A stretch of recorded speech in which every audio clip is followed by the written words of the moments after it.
let's see how we do against our next boss.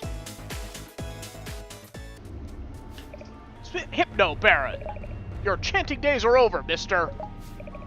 Blah! It's you. No matter. My incantation is already complete. Gasp! Tremble in fear as you witness the end of your world. No! Behold! The creature of unspeakable horror! No, no! Oh god, he's summoning Kirby into this dimension! Wait.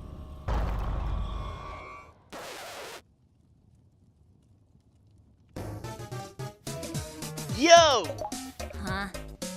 Squid Baron? Check it! I've reached 5th boss status! That's 1 step away from top billing! I'd be surprised if they didn't name a game after me. Shantae versus the important Squid Baron, they call it. No, Squid Baron's Quest, starring Shantae. In fact, just make it a Squid Baron game. I'll even let you in as a cheap DLC if you ask nicely. You can be a color palette swap. 99 cents sounds about right. You're out of your mind, Squid Baron. First of all, the titles always have a colon or an and in the name. Oh, you know, like Sonic 3 and the Knuckles. Second, a Squid Baron spin-off game would only appeal to a subset of the same audience, so it's gonna sell like buns. How embarrassing. Are we seriously this meta? And third, swapping my color palette for yours would make you red and purple, which you already are! Whoa, how dare you! Let's do this up all crazy style. Cue the funky boss track and come at me! And so we're going up against the Squid Baron, Creature of Unspeakable Horror! Okay, so Super Pipe Ball is going to be a team player here once again. The Squid Baron starts out by stomping all around the room, then he'll go up top and start shooting lasers down. Try and get to the other side of the room from where he started so that you can avoid the incoming attack right here. Oh! Or just get creamed right in the face by it.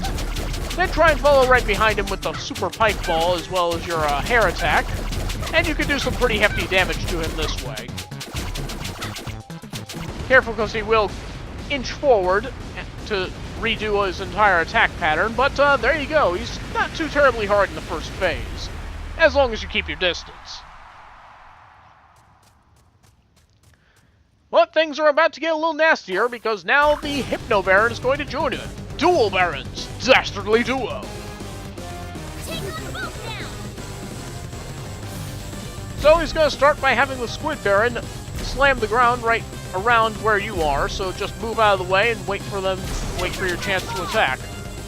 Once again, Super Pipe Ball is going to come in handy. Duck down and hair whip the Squid Baron as much as you can. He's going to be the first one I want to take out because he's a lot harder to deal with in the final phase. And also, definitely keep an eye on your health bar.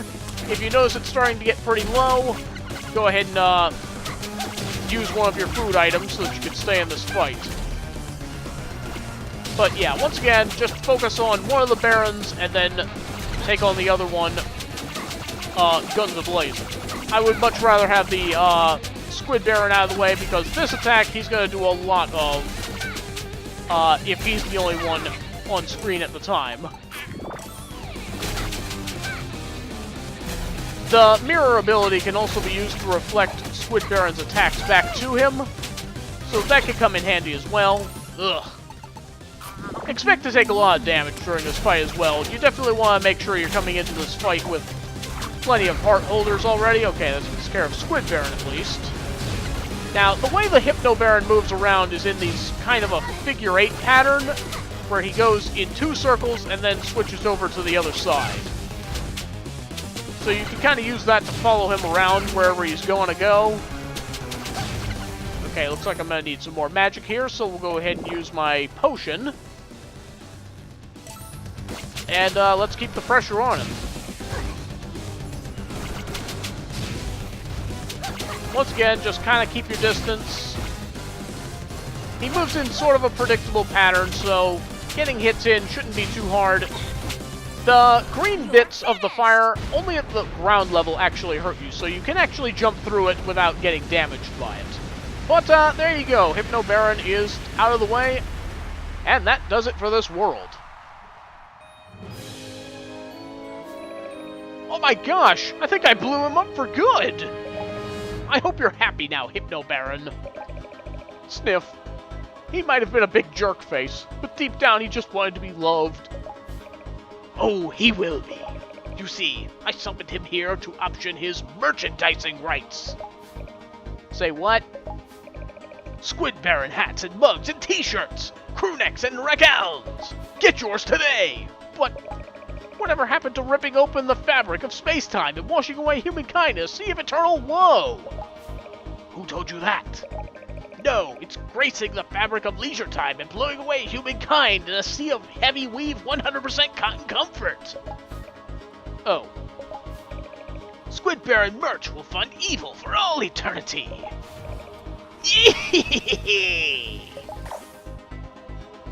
I'm so confused. I'm going home to take a very long, very hot bath.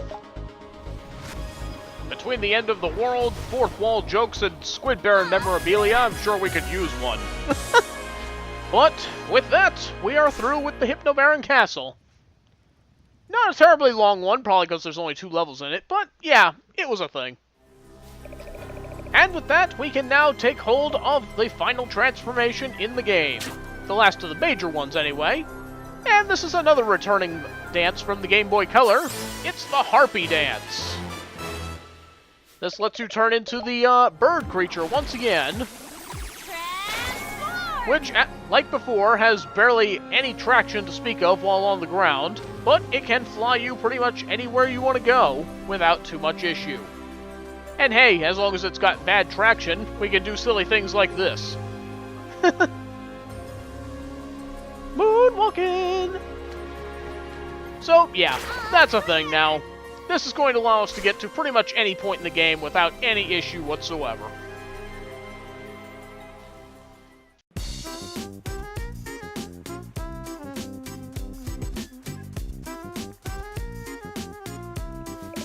Congratulations! You've thwarted evil 5 times in a single day. That's gotta be a new personal best. Being a genie that's only half hero sure isn't easy. I think you got those backwards, buddy. I know what you meant, and thanks.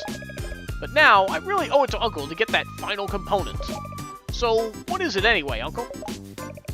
According to this, oh dear. The blueprint shows a hand crank mechanism, but that's no good. Here's where your old uncle gets his chance to shine. Groan. That's right, we're going to improvise! Why turn the wheel at all when we can rig up a hamster wheel to do the work for us? I don't know, that sounds like bad news for some hamster.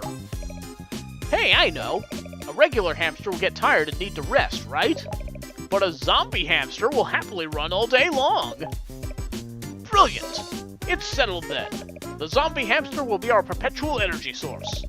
And I'll forge the hamster wheel out of iron to reduce the heat on his little monster toes. We're seriously going through with this plan. Sigh. Okay, Roddy Tops, this sounds like this is your department. Where can I find a zombie hamster? Dunno. Boy, you're a big help. How about I just get a regular one and bite it? I think that's how Poe got his. If your brother already has a zombie hamster, why didn't you say so in the first place? Ugh, she's difficult. And what about the iron slab? For that, you'll need to ask around town. Got it. One zombie hamster and 1 iron slab coming right up. Iron is pretty common. I'm sure someone here in town knows where to find some. Yeah, despite that, I think the zombie hamster is actually going to be easier to find. So, let's go ahead and knock that out first. For that, we need to go to the Hypno Baron Castle and go seek out Poe. So, well, now that we have the Harpy Dance, we have the means to actually get there. So, another jump cut is in order. I'll see you in a moment. So the nifty thing about the Hypno Baron's castle after you've already beaten it is that you don't have to worry about the spotlight anymore and now can see the entire place without any issue whatsoever. There will, however, be a lot more enemies around, so you'll have to contend with them, of course. Still, all things considered, I feel like this makes things at least a little easier. All the doorways still go to the same places as before, so we'll have no problem being able to get to Poe. Also, I decided I would show it from the beginning so that you would be able to see exactly what I did in order to get to where I'm going. Anyway, we head on over to this upper floor here, and now we use the Harpy Dance to go straight up. Now we can walk along the roof of the castle. Also, I like how up ahead they've built a chimney out of the breakable blocks. Nice touch. And down here is where we'll find Poe. Poe! Long time no see. Hello, milady. I just can't get enough of this castle. Incredible, right? Well, it's a little on the scary side for me. Nah, I could see myself settling down in a place like this. You sound a little troubled, Poe. Yeah, it's just my pet. He doesn't get along with this place at all. He likes to run and run, but around here, I don't know. He could wander off and get hurt, you know? I really want him to have a good home where he can be happy and get his wiggles out. I know just the place. You do? Really? In that case, here. And so he gives us the zombie hamster. Well, that was easy.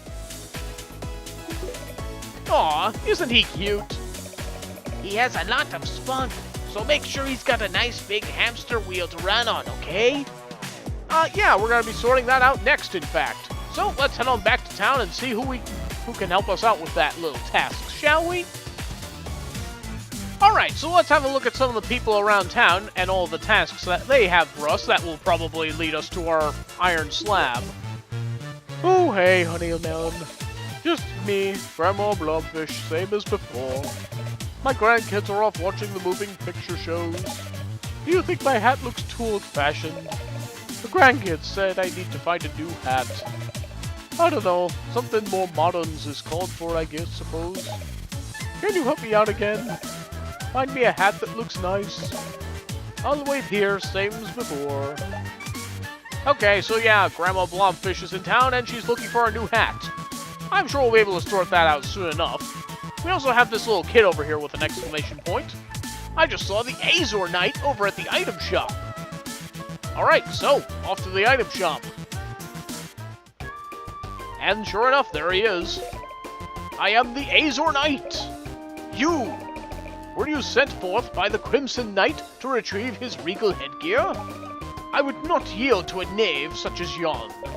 However, Sans, I would be inclined to bequeath it to you. Shut thine provost me with a fine vorpal blade, doused in the tears of a saddened newborn orangutan. Thou might procure said blade by descending to the ocean depths, into the putrid sewers, and to the place where the adventure man will challenge you. If thou art successful in surmounting his cerebral tournament of trickery and deception, and deliver unto me the vorpal blade before the setting sun touches the vast ocean, the regal headwear shall be thine. You talk so weird. Okay, so basically what he's hinting at here is that we need to go back to Main Street and go diving into the sewer waters.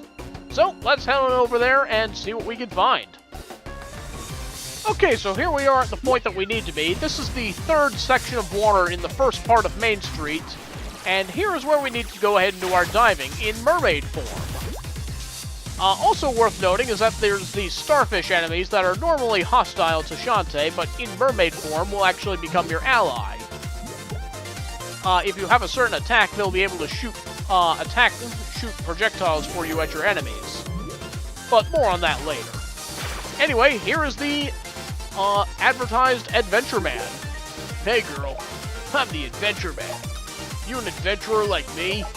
You like games? I got a game. Here goes.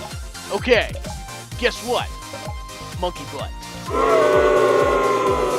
Nah, that was lame. Listen, since you made it all the way here, tell you what, I'm giving you this Vorpal Blade. I swiped it from the Azure Knight a while back. And so he just gives us the Vorpal Blade. No challenge needed. That blade is wicked Vorpal. I even dunked it in baby monkey tears to make it even more Vorpal. So Vorpal it hurts. Is this like a meme or something? I don't know. But anyway, we've got the blade now, so I guess we go back and give it to the Azure Knight. See you in a moment. We're back at the item shop with the Vorpal Blade, so let's go ahead and drop it off now. I see Faust has procured the Vorpal Blade. Yeah. You are both noble and brave, and so I bestow upon thou head thy regal headwear as promised. And he gives us a foxy grandma hat. Wearest it upon thine head henceforth. I'm starting to think this is a phony accent. Really, what clued you in? So, we have ourselves a foxy grandma hat, and where else are we gonna find a foxy grandma but right here in town? You found me a new hat. Yep, there you go. I have no use for this. Oh dear. Is this what folks are wearing these days? Okay, if you think I should put it on, here goes. Foxy Grandma.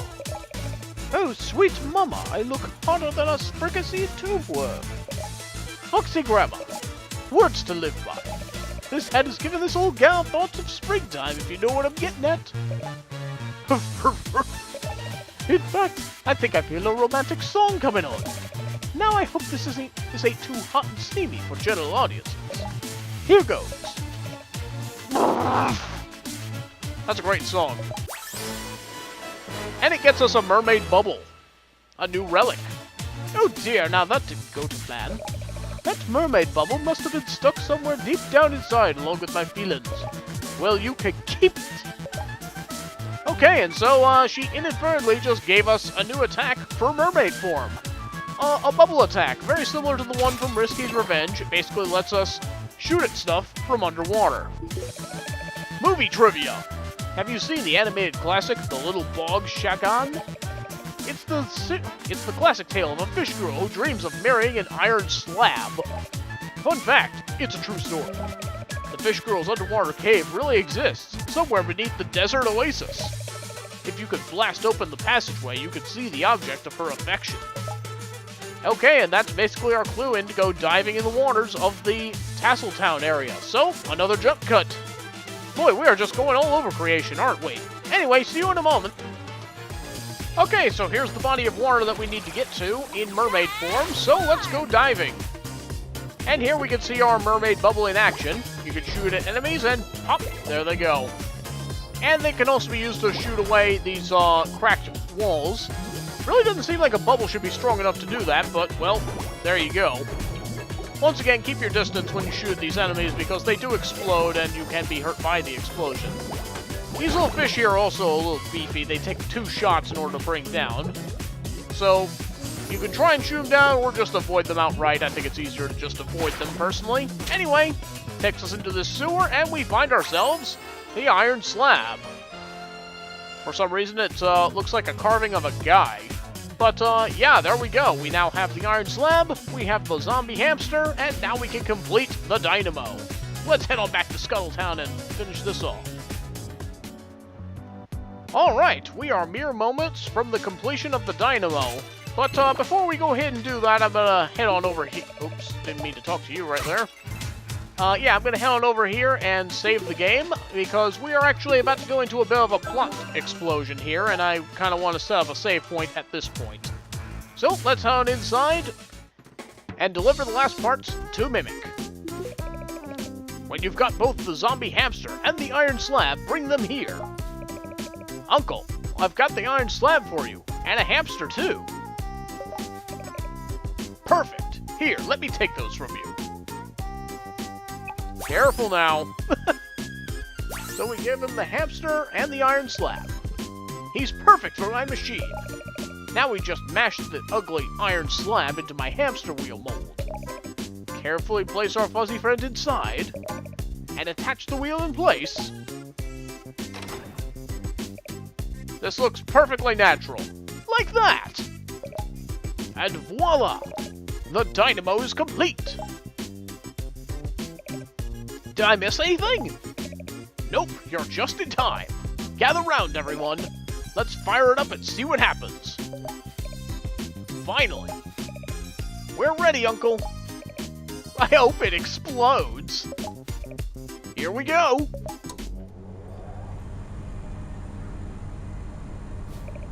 So far, so good. I don't know, it looks a little wobbly for my liking. I mean, you can see those gears are very clearly not spinning in a perfect circle. Oh, is it supposed to be doing that? I don't like the looks of that. Maybe you'd better shut it down, Uncle.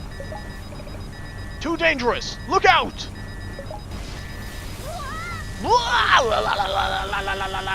Yeah! She's trapped in a 2-frame animation! What'll we do?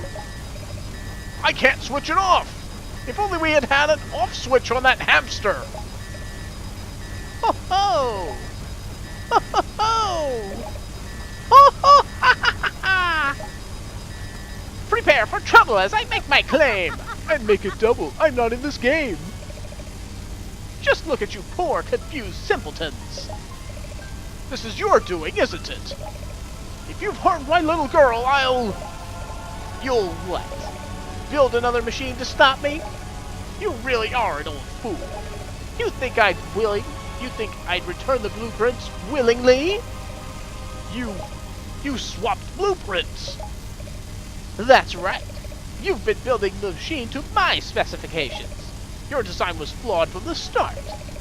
It's true that your dynamo is capable of generating great quantities of electricity, but as a byproduct, it also produces a significant counterflow of negative energy with each rotation. So, I simply altered the plan to turn that negative energy into dark magic.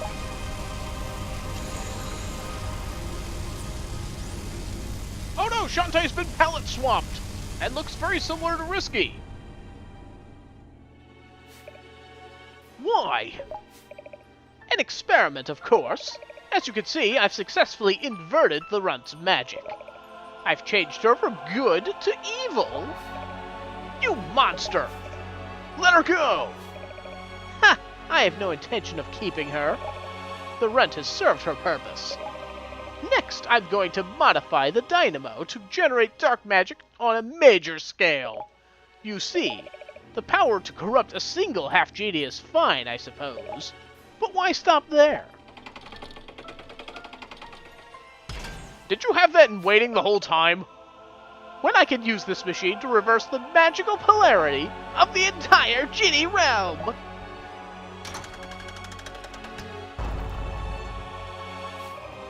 Impossible!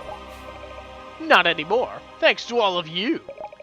I'd say goodbye to the half-genie brat, but with all of that evil magic coursing through her, well, let's just say she's your problem now. Ta-ta! Super jump! That inhuman fiend! Forget her, what about Shantae? Is she really evil now? Shantae, can you hear my voice? Such incredible power! What are we going to do? What can we do? I know what you can do. Well, answer us already! You can suffer! You can squirm like the pathetic maggots you are! Wallow in torment and pain forever in oblivion! Now beg! Beg for your very lives! Look out!